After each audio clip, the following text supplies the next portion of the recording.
아까 말씀드린 대로 지난주는 전도 집회가 있었고 그 전주에 이제 시편 119편을 같이 말씀을 나눴습니다. 하다가 그 내용을 다 이야기를 못하고 다음에 말씀드리겠습니다라고 말씀을 드렸고, 시편 119편이 좀 독특한 형체를 갖추고 있다라고 말씀을 드렸죠.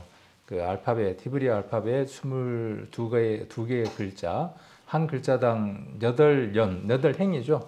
8행씩 글을 적어서 총 176절 행, 이렇게 시로 이루어져 있는 독특한 구조고, 또 아주 화려하고 그 안에 하나님을 찬양하는 내용들로 가득 들어있는 시다고 말씀을 드렸습니다. 그 가운데 우리가 지난번에 103절부터 104절 말씀을 드렸고, 또 오늘은 105절, 6절 이렇게 한번 나눠 보려고 합니다. 지난번에 했던 말씀대로 조금만 한번 더 부연 설명, 그때 충분했겠지만은 부연 설명을 조금 해보면, 103절에 주의 말씀의 맛이 내게 어찌 그리 단지요 내 입에 꿀보다 더하니이다.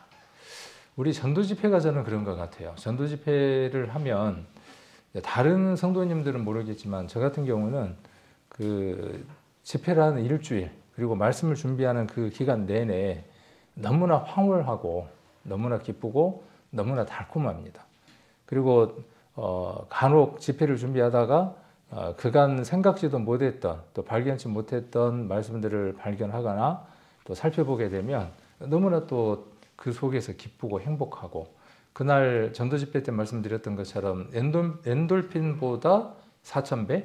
뭐라 그랬죠? 도파민? 도파민 아니고 다이돌핀. 그게 나와서 엄청 행복한 것 같아요. 그동안에 있었던 그 스트레스나 이런 것들을 다 날려버릴 만큼 그렇게 행복한 것 같습니다. 그래서 1년에 전도 집회가 3번만 있는 게 아쉬울 정도로 그렇습니다. 여러분들 이렇게 예배에 참석하는 것도 그렇습니까? 수요일 또 구역 모임 주일 이렇게 예배에 참석하시는데 참석할 때 이렇게 막 들뜹니까? 소풍 가는 것처럼, 저기 꽃구경 가는 것처럼, 또 가족들하고 이렇게 나이가 드니까 그게 아니대요. 어디 먹으러 나가는 거 이런 것들이 힘들더라고요. 그리고 또 옛날 어렸을 때처럼 마냥 좋은 게 아니고 밥을 먹으러 가다 보면 그 안에서도 또 갈등이 있더라고요. 그런 갈등들을 나이가 들면서 이제 겪다 보니까 밥 먹으러 가는 것도 되게 어려운 일이구나, 남북 통일하는 것보다 더 어려운 일이구나, 이런 것도 이제 맛보게 되거든요. 근데 그런 것 말고 우리가 이렇게 예배에 참석할 때 두근거림도 있어야 되고, 우리가 그러지 않아야 될까 싶어요. 기대감도 있고 두근거림도 있고, 또 어떤 내용들로 내 안에 이렇게 기쁨들이 채워질까, 이런 마음들로 우리가 예배에 참석할 수 있어야 하고, 또 그런 부분들이 무엇으로 하나님 앞에 이렇게 상달돼야 되느냐 하면 기도가 먼저이지 않을까 하는 생각을 해봅니다. 암만 좋은 말씀이 준비되고 또 많은 내용들, 달콤한 것들이 준비된다고 할지라도 막상 이 말씀을 먹어야 하는 사람이 배가 부르다, 혹은 배가 부르지 않지만은 뭔가 이렇게 소화기관에 문제가 있어서 배가 고프지 않다, 그러면 한번 맛있는 음식도 이렇게 진수성찬이 차려졌다고 할지라도 그 밥은 그저 그렇게 밥의 가치를 못하지 않을까 하는 생각을 합니다. 그래서 간절히 이 수요일 또 구역 모임 또 주일 예배를 위해서 우리 성도님들이 시간 될 때마다 또 시간을 내셔서 간절하게 이렇게 기도를 해주시면 그것이 교회를 위한 것이고 또 하나님을 위한 것이고 또 본인 자신에게 더 큰 은혜가 이렇게 임할 줄로 압니다.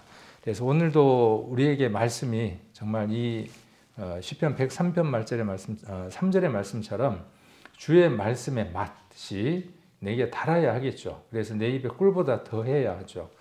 구약시대 때의 그 꿀은 지금 우리가 수확하는 것처럼 그런 양봉의 꿀은 아니겠죠. 채밀기에다가 이렇게 따내는 그런 꿀은 아닐 겁니다. 그래서 석청이 있고 또 뭣도 있죠? 돌 사이에 이렇게 이제 벌들이 모여서 이렇게 벌집을 짓고 꿀을 넣으면 그걸 석청이라 그러고, 그 다음에 나무 사이에다 이렇게 이제 뭐 하거나 그러면 목청이라고 하고, 뭐 또 보면은 별의별 곳에다가 이렇게 벌들이 그 꿀을 넣어 놓더라고요. 근데 이거 이렇게 벌집채 먹고 하잖아요. 요즘 아이스크림에다가 넣어서 먹기도 하던데, 침이 고이네요. 벌써 꿀 생각을 하니까 막 침이 이렇게 고이는데 여러분들도 말씀을 생각하면 막 침이 고이나요? 이렇게 이제 그렇다라고 지금 시편의 기자는 말하고 있는 겁니다. 우리도 그런 경험들을 맛보아야 하겠죠. 아이고 참 침이 이렇게 넘어가서. 예전에 우리 집이 양봉을 했어요. 저희 아버지가 꿀을 벌통을 꽤 많이 하셨어요. 그래서 그 벌을 따야 되는 채밀 시기가 되면은 이렇게 옛날에는 3개짜리 한 방향으로 돌리고 다시 또 빼갖고 반대 방향으로 넣고 난 다음에 돌리고 이렇게 해서 했었는데 그때 이렇게 꿀을 먹거든요. 그러면 정말 진저리치게 달아요. 그래서 지금도 꿀을 그렇게 즐겨서 먹지는 않아요. 그때 그 너무 단맛 때문에. 여러분들도 그렇게 하시면 안 되겠죠. 꿀 말고 성경을 그동안에 너무 많이 읽었더니 질려서 진저리가 쳐서 내가 말씀을 안 읽는다. 이런 분들도 혹간 계시지 않을까 싶어서. 자, 그래서 주의 말씀의 맛이 내게 어찌 그리 단지요라고 말씀을 드렸고, 그 다음 주의 법도. 지난번에 주의 법도, 주의 규례, 그 다음에 주의 율례, 뭐 여러 가지 단어로 나온다 그랬죠. 주의 말씀을 8 말씀들로 이렇게 바꿔서 표현을 하고 있다고 말씀을 드렸습니다. 그리고 주의 법도가, 그러니까 말씀이 내게 명철케 되었다라고 말씀을 드렸고, 말씀이 그렇게 이야기를 하고 있고, 모든 거짓 행위를 미워하게 한다라고 말씀을 드렸습니다.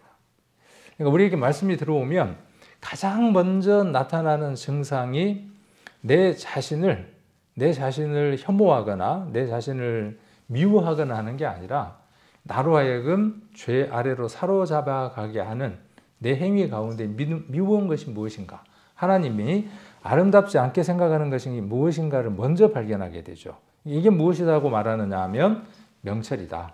그러니까 말씀을 읽었을 때 우리가 얻는 그 이득이 무엇이냐 하면 이런 이득이 있다는 것이죠. 그래서 지난번에 지혜하고 명철하고 이렇게 비교를 해드렸죠. 이찬섭 형제는 행복하겠다 그 얘기도 제가 했고요. 왜냐하면 이찬섭 형제님은 지혜를 얻었으니까 얼마나 행복할까. 그래서 제가 물어봤거든요. 뭐라고 대답을 할게요?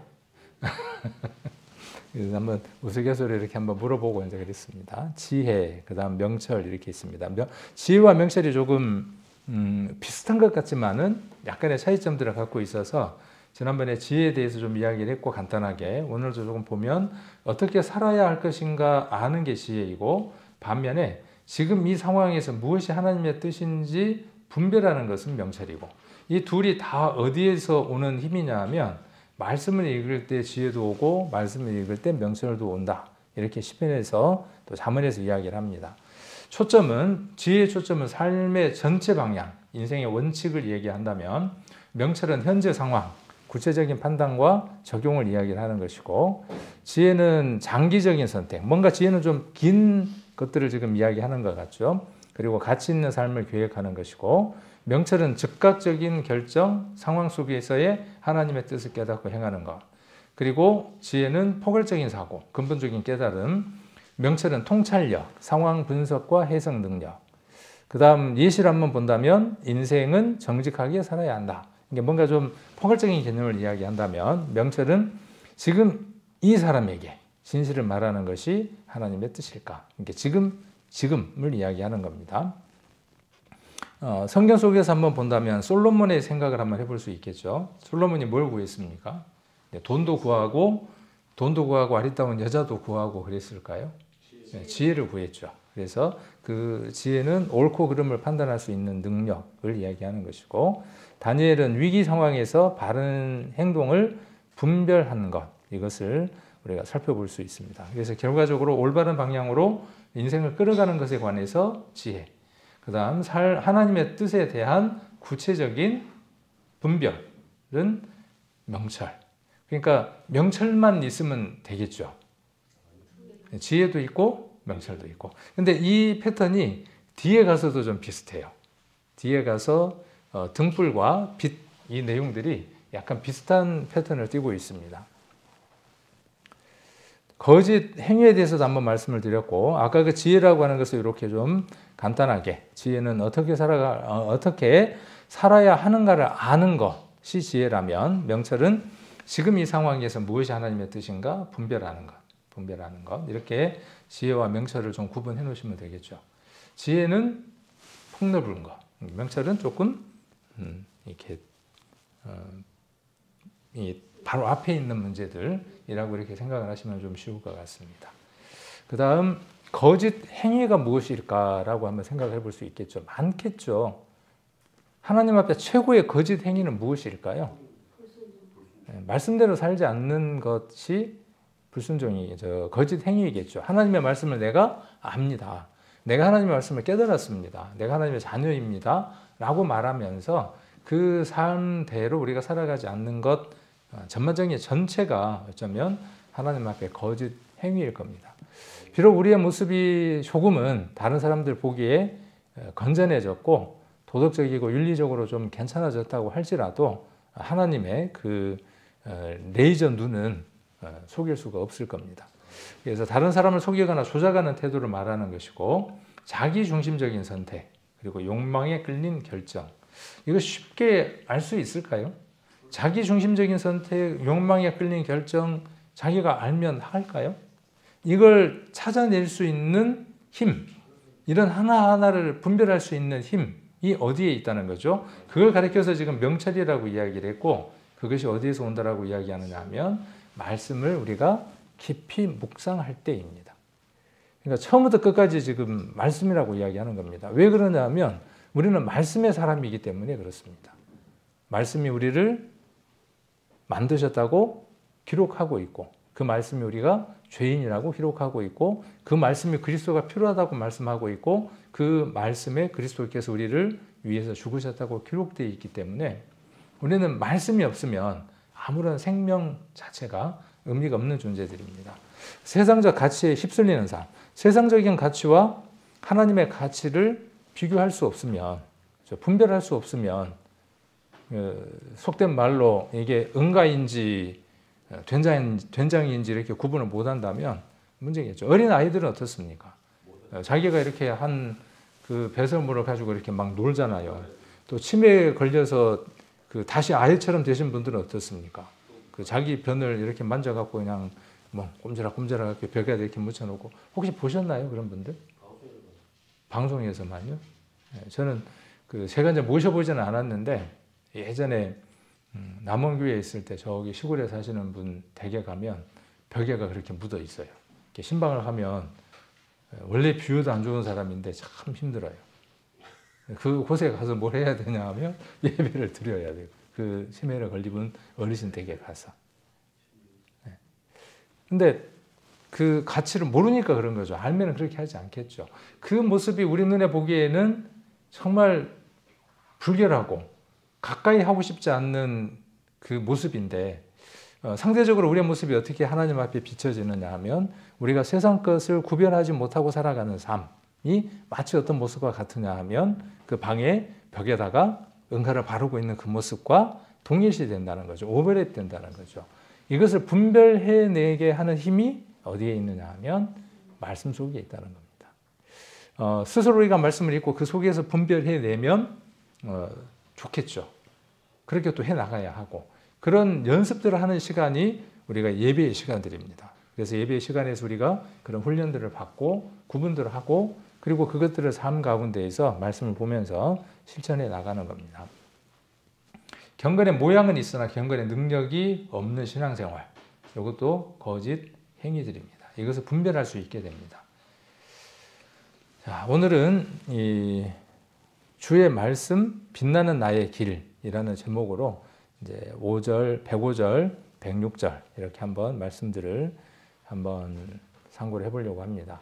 앞에 지혜와 명철이 이해가 됐으면 뒤에 부분들도 조금 쉽게 이렇게 또 이해를 하실 수 있지 않을까 하는 생각이 듭니다. 먼저 105절을 먼저 한번 살펴보도록 하겠습니다. 말씀은 등이라 그랬죠. 말씀은 두 가지다 지금 이야기를 합니다. 말씀은 지금 두 가지라고 이야기를 해요. 하나는 뭐라고 말씀하느냐 하면 내 발의 등이다 그랬고 내 길의 빛이다 그랬어요.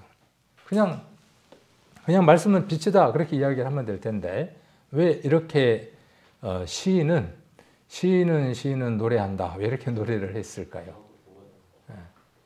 뭔가 그 표현을 하고자 하는 것이 달랐기 때문에 그렇겠죠. 시적으로 표현하기 위해서. 이스라엘의 그 등잔이랍니다. 그러니까 문화적으로 우리하고 조금 다른 면들이 좀 있는 것 같아요.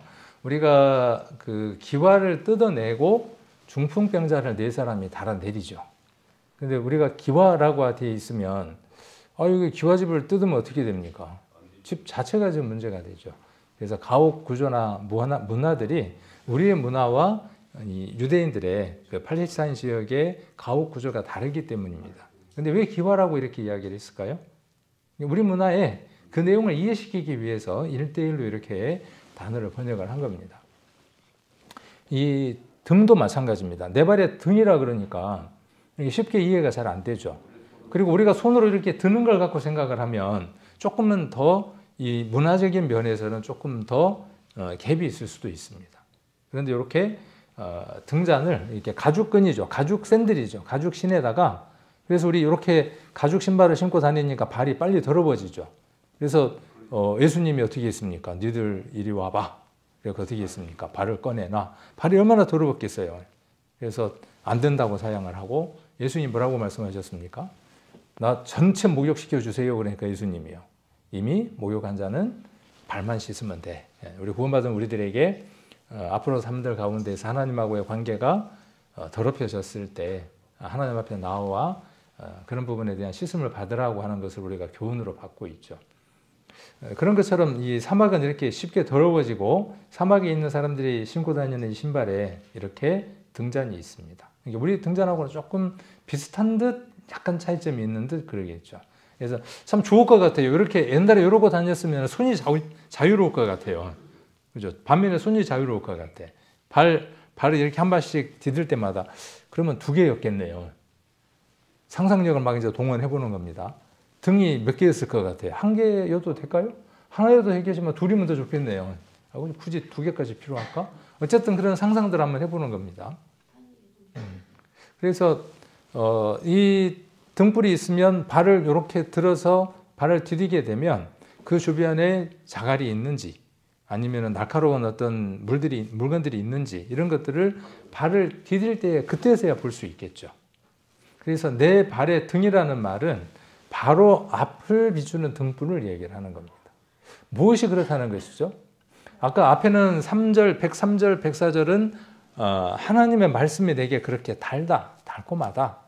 그렇게 말씀을 했고 그 달콤한 말씀이 어느 삶에 있어서는 쓴 것이 되어서 우리 삶에 더럽고 추하고 악한 것들을 다 드러내게 하는 명철로 작용을 한다.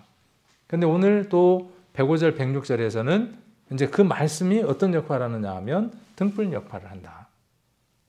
그래서 바로 앞에 있는 등불이 되고 고대에는 손에 들고 다니는 기름 등불도 있었고 기름 등불도 있었고 또 이렇게 어떤 것도 있었고요. 이런 등불도 있고 그래서 요 내 발의 등이라는 말은 이런 의미를 가지고 있다라고 하는 문화적인 걸 제가 한번 그 그림을 이렇게 한번 가져와 봤고요. 그래서 어디를 비추는 정도입니까? 발 앞을 겨우 비추는 정도. 에게 말씀이 그 정도 능력밖에 안 돼? 라고 이 말씀을 이해하라고 하는 것이 아니라 우리가 살아가면서 바로바로 해결해야 될 우리 삶에 있어서 산적한 문제들이 바로 앞에 있는 부분들, 그런 부분들의 해결책으로 밝은 등불처럼 그 발에 있는 불처럼 비춰줄 수 있는 그 작용들을 하는 것이 말씀이다. 이렇게 우리가 한번 이해해 볼 수 있습니다. 그래서 정리를 해보면 한 걸음 한 걸음 인도하시는 하나님의 말씀. 그래서 이 빛에 의지하지 않으면 우리가 어둠을 깨고 나아갈 수 없는 삶을 사는 거죠. 캄캄한 칠흑 같은 밤입니다. 우리 인생길이 그렇잖아요. 한 치 앞도 알지 못하죠. 그런데 장담하고 살아가는 거죠. 인생들은. 그러나 우리는 어떻습니까? 우리는 알죠. 그것이 깜깜한 밤길이고 낭떠러지가 어디에 있는지 뱀들이 어디에 있는지 우리는 알지 못한다는 사실이죠. 그러나 말씀이 우리 주님 우리와 함께 하시면 그 빛을 비추고 하나하나 앞으로 나아갈 수 있다는 것이죠. 그래서 현재의 선택에 관한 것이죠. 아까 명철과 분별이 있었다면, 명철과 지혜가 있었다면 어느 쪽에 조금 한번 대입을 시켜볼 수 있을까요? 명철 쪽에도 한번 생각을 해볼 수 있겠죠. 자, 그리고 내 길의 빛이다 그랬어요. 이걸 어떻게 표현할 길이 없더라고요, 제가. 그림을 어디서 찾아보려고 해도 그림 찾기가 어렵고, 그래서 이렇게 그림을 인위적으로 만들었어요. 그래서 요즘 보면 서치라이트 있잖아요. 막 괴물 서치라이트 해갖고 텔레비에 선전 많이 하더라고요. 막 200m로 갑니다 했었더라고요. 근데 보면 비추면 진짜 어떠냐 하면 진짜 그런지는 모르겠는데 비추니까 막 저쪽 아파트 15층 위에까지 막 비춰지더라고요. 이렇게 해가지고. 그러니까 그거 하나면, 그 빛 하나면 어떻습니까? 멀리 있는 것까지, 주변에 있는 것까지 샥 하면서 바라다 볼 수 있는 거죠. 우리는 그런 기가 막힌 서치 하나를 가졌죠. 없습니까? 저는 있는데. 여러분 앞에도 있고 저에게도 있고. 그리고 이 말씀 속에서 아까 발의 등 같은 말씀이 있고, 어떤 부분들도 있느냐 하면 우리가 어디까지 지금 내려다 봅니까? 지난번에 전도집회 때 이야기했던 것처럼 마지막 둘째 사망의 그 심판까지도 우리는 서치해서 볼 수 있잖아요. 그렇죠? 다른 사람들은 봅니까? 못 봅니까?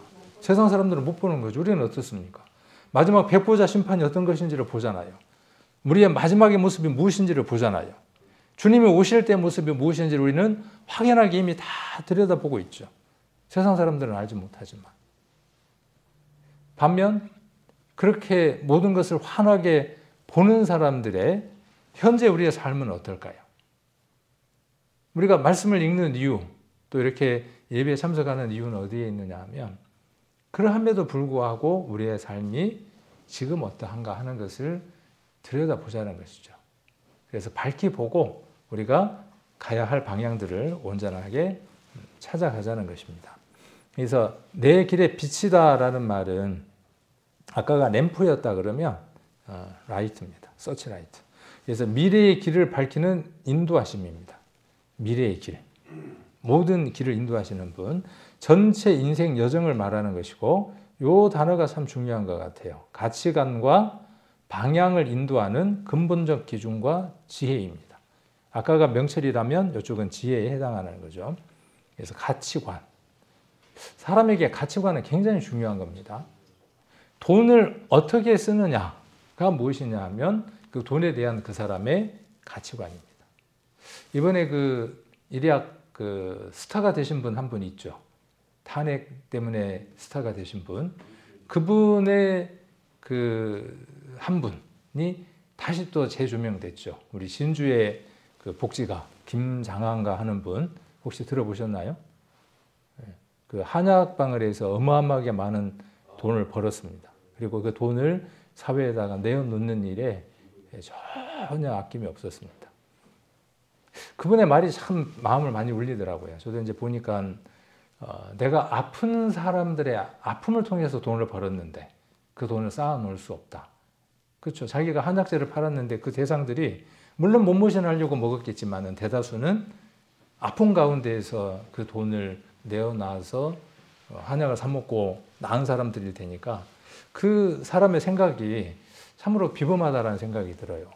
우리의 마음들, 우리의 생각들이, 우리의 가치관들이 그분처럼 되어야 되지 않을까. 우리 인생을 살아가는 가치관, 돈에 대한 생각들, 모든 시간에 대한 생각들도 그래야 되지 않을까 하는 생각들이 좀 들더라고요.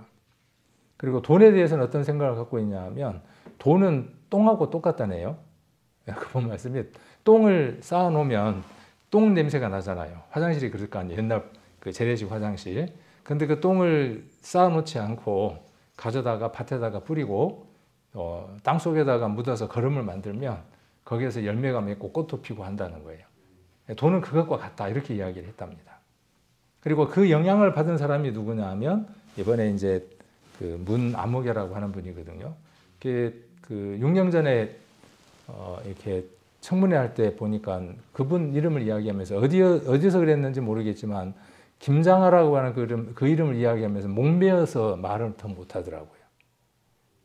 근데 그런 사람이 우리가 돼야 되지 않을까 하는 생각들을 한번 해봅니다. 누군가에게 내가 인생에 있어서 그 사람의 인생에 내 인생이 그 사람에게 있어서 큰 영향력을 줄 수 있는 사람.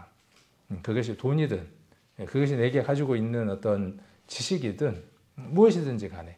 근데 우리는 더 큰 것을 가졌잖아요. 그분이 갖고 있는 것, 그 큰 것들을 더 가졌죠.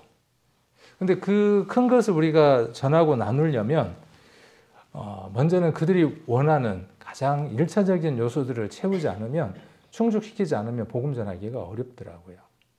그래서 우리 성도님들도 많이 벌었으면 좋겠어요.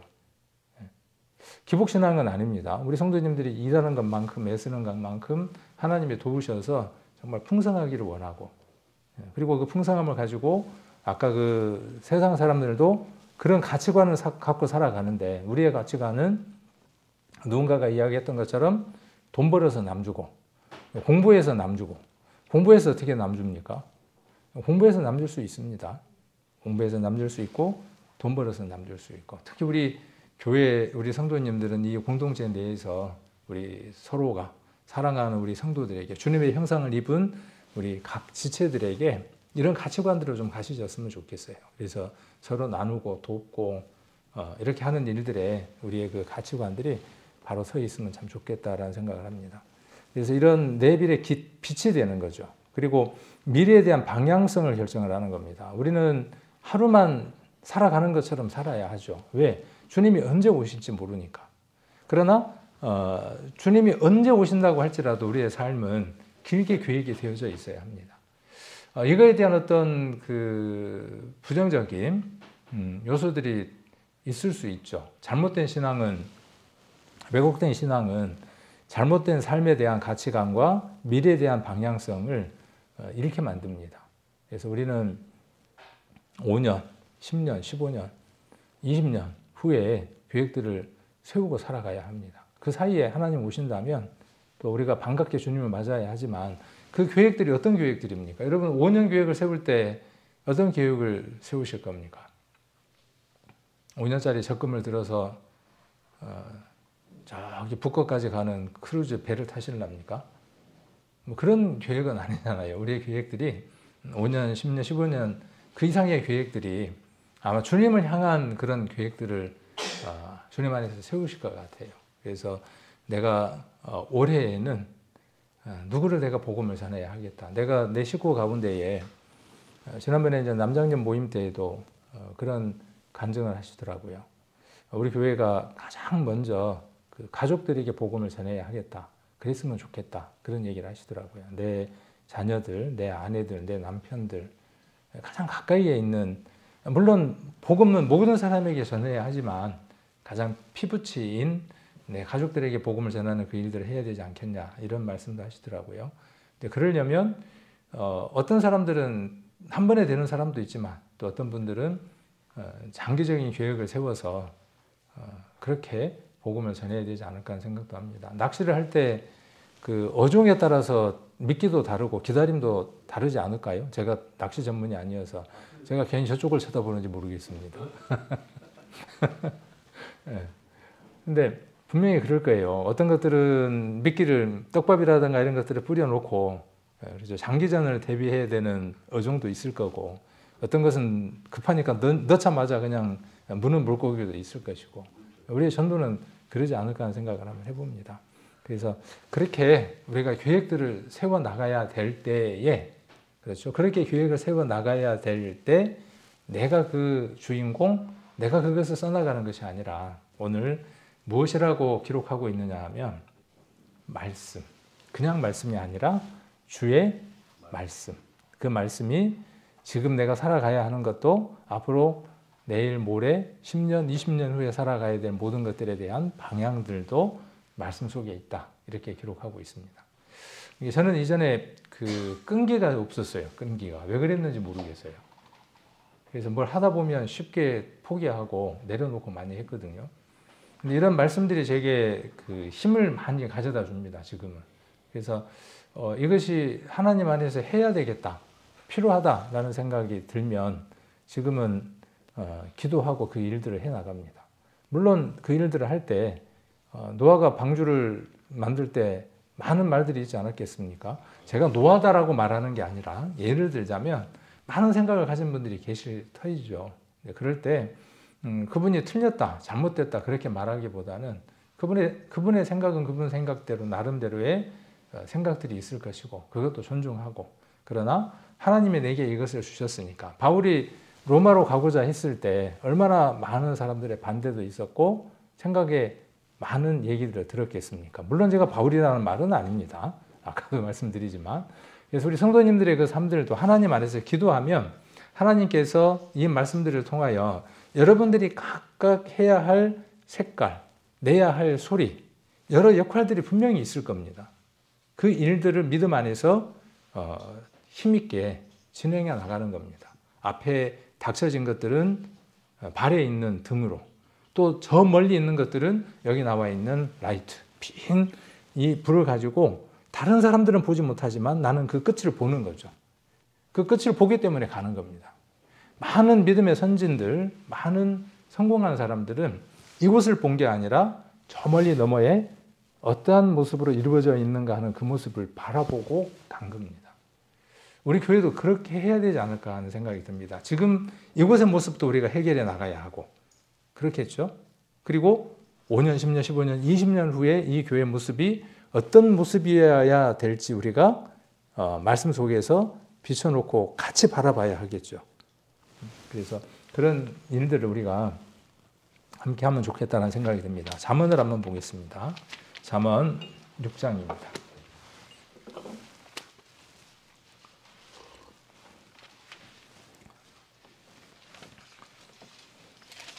6장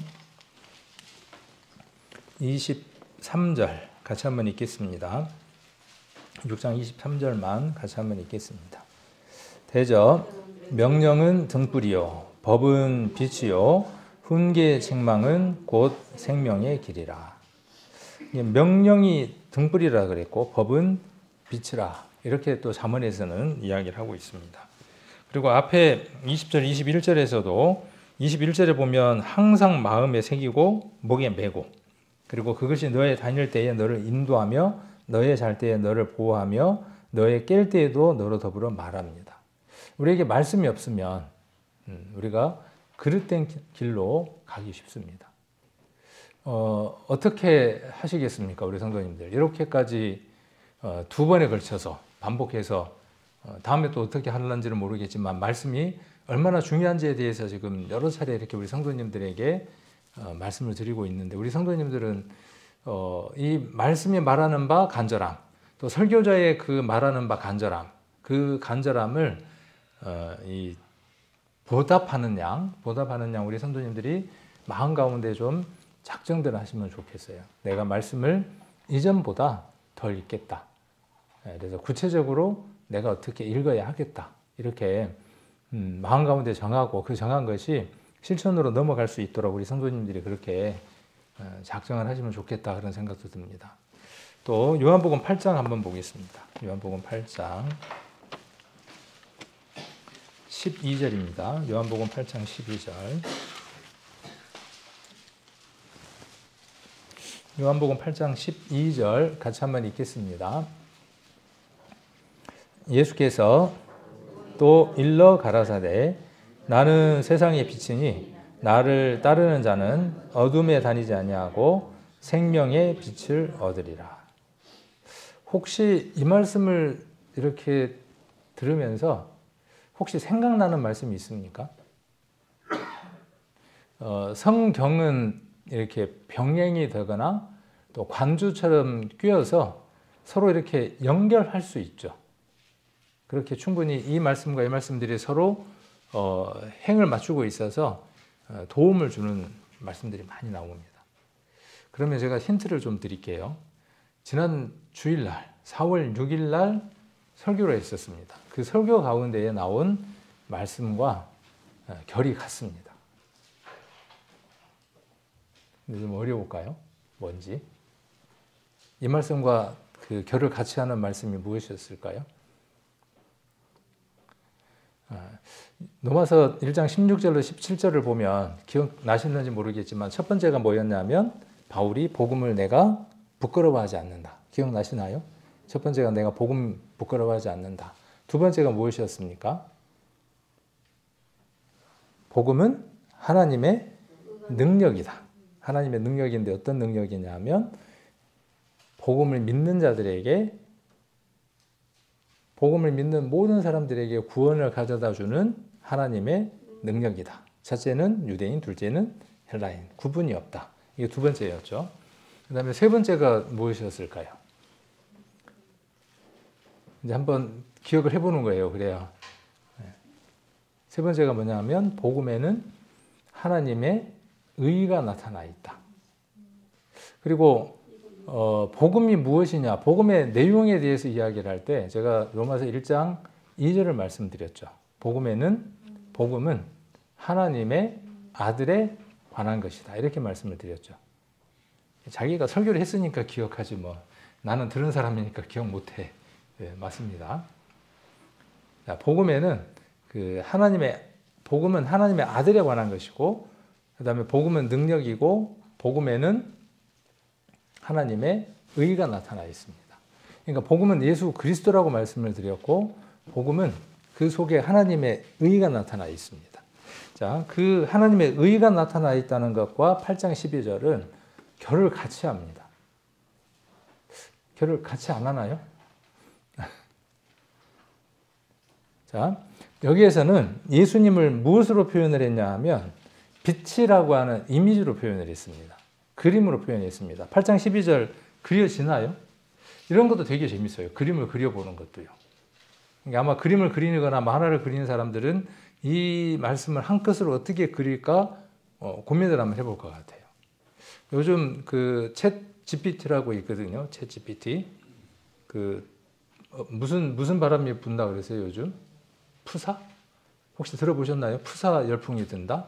그 프로필 사진을 만드는 열풍이 불어가지고 챗 GPT한테다가 자기 사진이나 어디 갔다 온 사진을 넣어주고 지브리풍으로 바꿔주라고 한다든지 무슨 그림풍으로 바꿔달라 그러면은 그림으로 샥 이렇게 바꿔주거든요. 혹시 들어보셨습니까? 그런 거에다 넣어서 그림으로 한번 바꿔달라 그래도 재밌을 것 같아요. 이런 구절들 한번 넣고 한번 그림으로 한번 그려줘봐 그러면 되게 재밌어요. 아까 그 가죽 신발 신었던 거 있죠. 그 챗 GPT가 만들었습니다.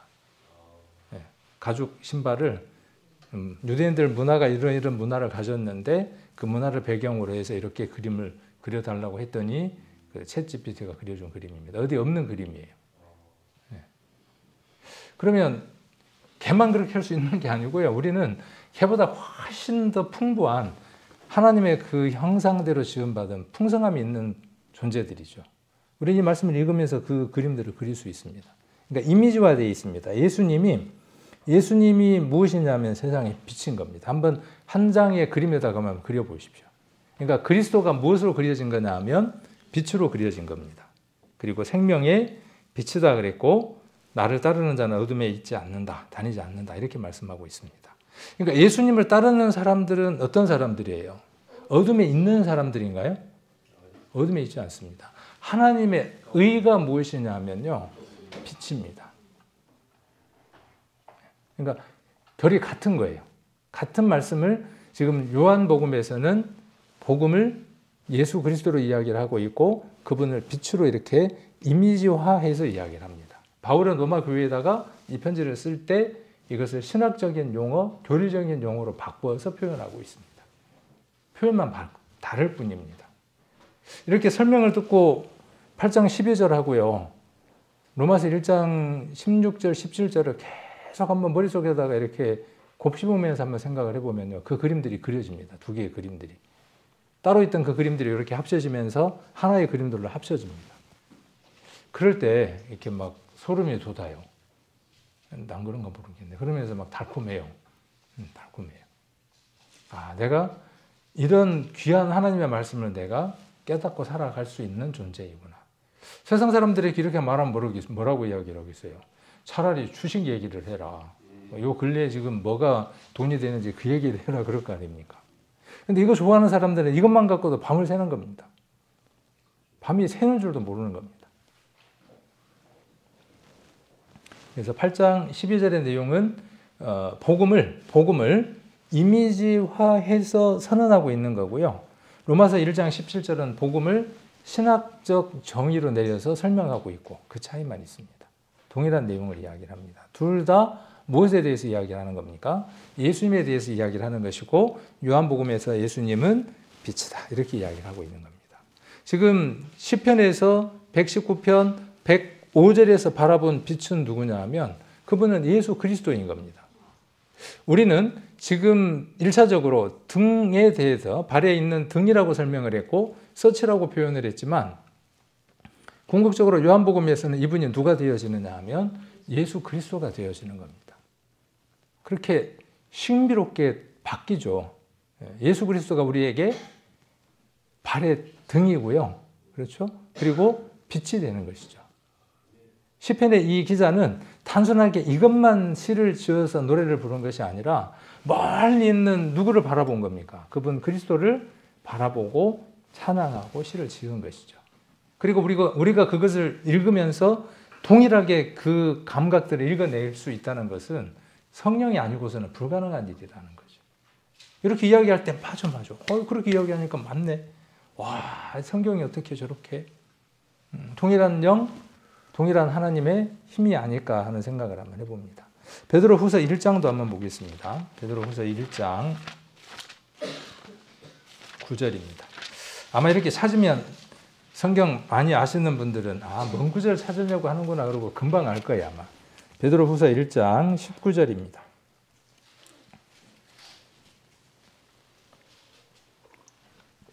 1장 19절 같이 한번 보겠습니다. 읽겠습니다. 또 우리에게 더 확실한 예언이 있어 어두운 데 비추는 등불과 같으니 날이 새어 샛별이 너희 마음에 떠오르기까지 너희가 이것을 주의하는 것이 가하니라. 여기 예언에 대해서 이야기를 하죠. 더 확실한 예언. 예언이 물론 예수 그리스도에 관한 것들이죠. 그분이 무엇으로 오셨습니까? 아까 요한복음 8장 12절에서 빛으로 오셨다. 그 빛 대신 예수 그리스도를 이야기를 하고 있죠. 그분이 어디에? 우리 안에, 우리 마음에 샛별처럼 떠오르는 거죠. 샛별은 밤에 가장 먼저 떠오르는 별은 뭐라 그래요? 그걸 샛별이라고 그러죠.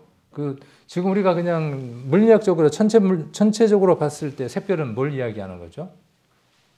금성. 금성을 이야기하는 겁니다. 그럼 그 금성 지금 얘기하는 겁니까? 아니죠. 우리가 구원을 받으면 우리 안에, 우리 마음 안에 그 빛처럼 떠오르는 빛이 있죠. 그분이 누구냐 하면 예수 그리스도입니다. 그런데 이 장면이 무엇하고 똑같느냐 하면 창세기 1장하고 똑같습니다. 어두운 가운데 빛이 있으라 하심에 빛이 있었습니다. 그 혼돈된 것 가운데에 하나님이 운행하고 계시고 빛이 있으라 했을 때 어둠이 물러가기 시작을 합니다. 우리도 마찬가지입니다. 우리 안에 온갖 어둠들이 자리를 잡고 있습니다. 아까 그 시인이 노래한 것처럼 우리는 어둠의 길을 가고 있는 겁니다. 가까운 길도 어둠이고 먼 길도 어둠일 뿐입니다. 뭐 1000룩스짜리 프레시를 가졌다고 밝힐 수 있는 인생길입니까? 아닙니다. 시인이 노래한 것처럼 등이면 해결되고 빛이면 해결됩니까? 안 됩니다. 오로지 예수 그리스도 그리고 말씀 속에서 그분에 관한 복음들을 우리가 받아들일 때 복음은 제한되지 않는다 그랬죠. 성경에서 이것만이 복음이다라고 말할 수 없다고요. 창세기부터 시작해서 요한계시록 전체가 복음이다고요. 다른 말로 창세기부터 요한계시록 전체가 그의 아들에 관한 예언들이고 말씀들이라고요. 어느 것 하나 복음이 아닌 게 없습니다. 우리를 향한 말씀이 아닌 게 없습니다. 그것이 우리를 어떻게 한다고요? 앞의 길도 밝혀주고 멀리 있는 불도 밝혀준다고요. 그 빛이 언제 떠올랐습니까? 제게 그 빛을 발견한 기쁨의 순간이 있었고 영접하는 예수 그리스도를 발견하는 그 날들이 있었고 여러분들에게도 있습니다. 그런데 점점 환해집니까? 아니면 조도가 점점 떨어져 갑니까? 멀리 멀어져 갑니까? 그 별이? 점점 가까워져야죠.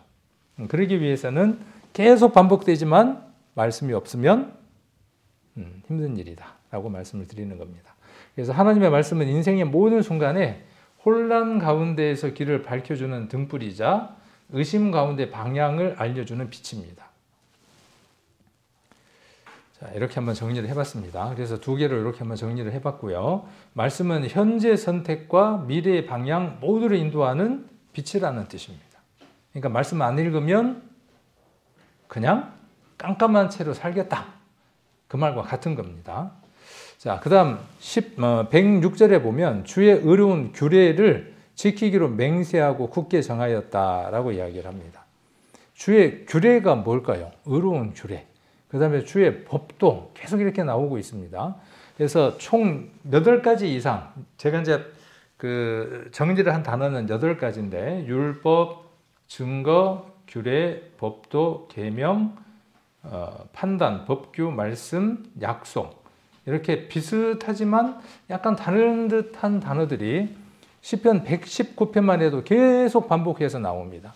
그리고 특히 구약을 읽을 때 이 단어들이 우리에게 많이 혼선을 줍니다. 우리는 말씀 속에서 자유함을 얻었는데 구약을 읽다 보면 뭔가 이렇게 율법에 매이는 듯한, 행위를 강조하는 듯한 느낌에서 뭔가 구약을 읽을 때 걸쩍지근하니 불편한 그런 마음들로 구약을 읽게 됩니다. 근데 그럴 필요가 있다고요, 없다고요? 구약은 오실 예수님에 대한 내용들이기 때문에 이것을 이렇게 표현할 수 있습니다. 구속사적이다, 이렇게 이야기를 합니다. 예수 그리스도를 관통해서 읽는 방법을 구속사적 이해라고 이야기를 합니다. 그래서 우리가 구약을 읽을 때에 예수님을 대입해서 읽어가는 겁니다. 구약이 행위적인 것을 이야기하고 지키라고 이야기를 했는데, 이 부분이 그리스도를 통해서 어떻게 우리에게 적용됐는가를 살피는 것입니다. 그러면 구약을 통해서 우리는 동일하게 은혜를 누릴 수 있습니다. 그래서 이러한 부분들에게 제가 이렇게 양쪽으로 나누었는데 시간이 좀 많이 갈 것 같아요. 그래서 이 부분은 제가 밴드에다가 이 자료를 그대로 올려놓을게요. 그래서 한번 왼편에 있는 구약적 함의, 구약에서 포함되어 있는 뜻 한번 읽어보시면 되고, 신약에서 한번 읽어보시면 될 것 같습니다. 요지는 무엇이냐 하면 예수 그리스도를 통하여 이 모든 것들이 다 성취되어졌다라는 뜻입니다. 그래서 구약의 율법이다라고 이야기했을 때 신약에서는 그리스도를 통하여라고 읽으면 됩니다. 그 모든 것들에 무엇으로 대입하면 되냐면 예수 그리스도를 통하여 우리가 이 일들을 어떻게 이룰 것인가에 초점을 맞추면 조금 더 성경을 쉽게, 가볍게, 가볍게라는 말을 함부로 해도 된다는 의미가 아니라 좀 더 자유롭고 은혜롭게 말씀을 읽을 수 있다라고 이렇게 말씀을 해볼 수 있을 겁니다. 자, 그리고 지키기로 시편 쓴 시인은 뭐라고 이야기하느냐 하면 지키기로 맹세하고 굳게 정했습니다. 자, 이런 표현이 어떤 느낌이 들어요? 이거 율법적이고 행위적인 느낌을 준다. 이렇게 이해되죠.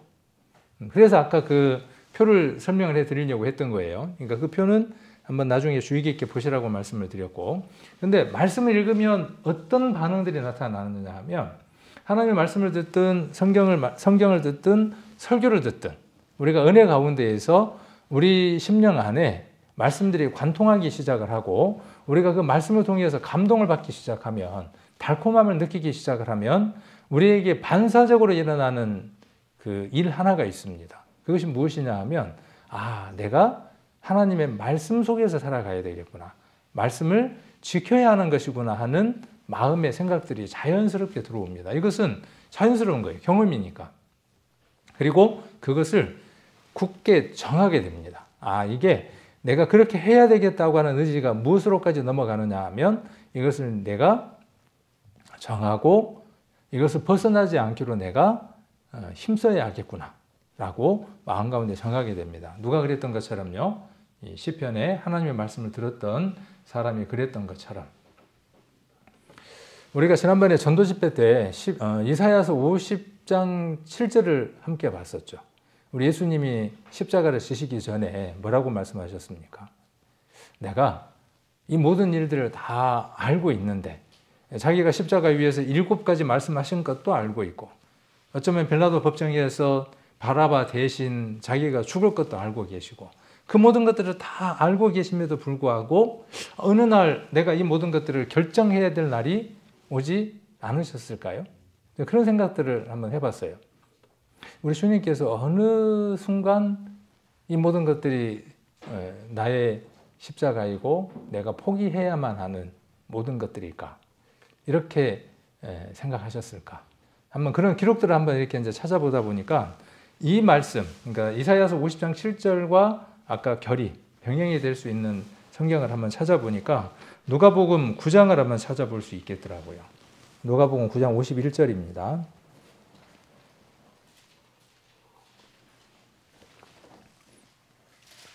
누가복음 9장 51절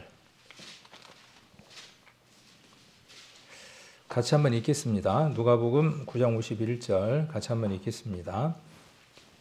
예수께서 승천하실 기약이 차매 예루살렘을 향하여 올라가기로 굳게 결심하시고, 그러니까 승천하실 기약이라 그랬는데 아직 돌아가시지도 않았는데 승천할 기약이 참해 이렇게 이야기를 하고 있죠. 그러니까 이미 예수님께서는 이 모든 것들을 다 알고 계셨음을 전제하고 있는 거죠. 그런데 여기 예루살렘을 향하여 올라가기로 결심하셨다 그랬어요. 예루살렘에서는 뭐가 기다리고 있습니까? 십자가가 기다리고 있죠. 우리는 어떨까요? 우리는 승천할 기약이 차가고 있나요? 우리도 처음 믿을 때보다 우리의 구원이 가까웠다고 말씀하셨으니까 우리의 승천의 기약도 다가오고 있죠. 그러면 우리도 뭔가 한번 작정해야 될 때가 있지 않겠습니까? 예수님은 십자가를 지기로 작정하셨고 죽음을 작정하셨고, 우리는 우리의 이 영원한 생명을 누군가에게 전하기로 한번 굳게 작정할 때가 와야 되지 않겠냐는 거죠. 네가 죽든 내가 죽든, 네가 구원을 받든 내가 구원을 받든, 나는 이미 구원 받았고, 뭔가 한번 의도적으로 작정하고 한번 해봐야 되지 않겠냐는 거죠. 되면 되고 말면 말고, 하나님이 하시면 되고, 하나님은 당연히 하시기를 원하시죠. 그런데 내가 지금 뭐라고 물러난 거예요? 하나님이 하시면 되겠지 뭐. 하나님은 분명히 원하시는데 내가 뭐라 그러냐면, 하나님이 뭐 원하시면 하나님 뭐라 하시겠어요? 말할 걸 말해라 그렇게 말씀하시지 않겠습니까? 하나님은 포기하시는 영혼이 없습니다. 우리가 다만 내려놓을 뿐이죠. 우리도 한번 굳게 한번 정해보게요. 우리의 신앙 안에서. 이거 율법을 지금 말하는 건가요? 아닙니다. 그래서 이 말씀을 제가 쉬운 말로 이렇게 이사야서 50장 7절에 나와 있는 말씀을 쉬운 말로 이렇게 번역을 해왔는데, 주 하나님께서 나를 도와주셨으므로, 이것도 우리가 도와주심을 주니까 가능한 겁니다. 그리스도께서도 하나님의 도우심으로 그 일이 이루어진 것처럼 우리도 마찬가지죠. 그래서 우리도 기도해야 하는 겁니다. 우리가 정하지만, 누구를 구원받게 하기 위해서 정하지만, 제가 그랬죠. 앞으로 전도 집회는 끝난 게 아니라 전도 집회 끝나자마자 뭐 준비해야 된다고요. 다음 전도 집회 준비를 해야 된다고 그랬으니까. 부담되지만은 설교 때마다 이런 내용들이 들어가야 되지 않겠냐는 거죠. 그래서 정해야 하는 겁니다. 도와주시니까.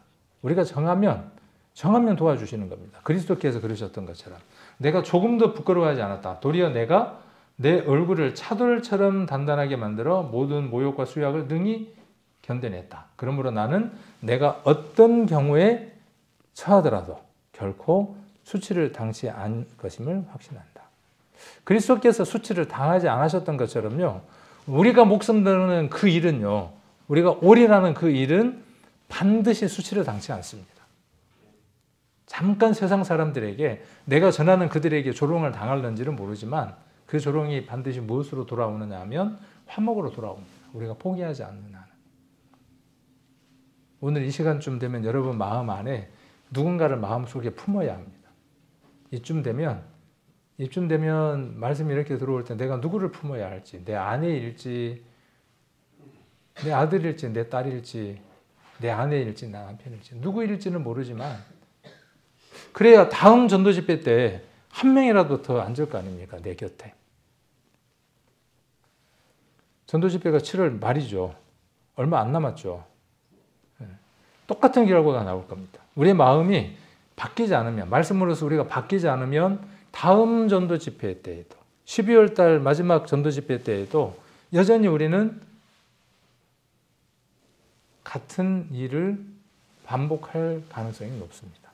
이 말씀이 여러분 안에 능력에 대해서 하나님이 일하시기를 원합니다.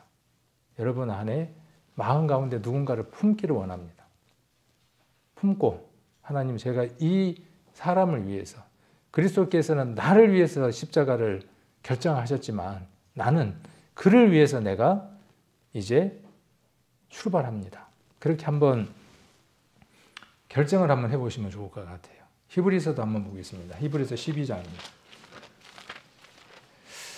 바울은 자기 동족이 생각이 났고 저도 세계에 많은 사람들이 생각이 납니다.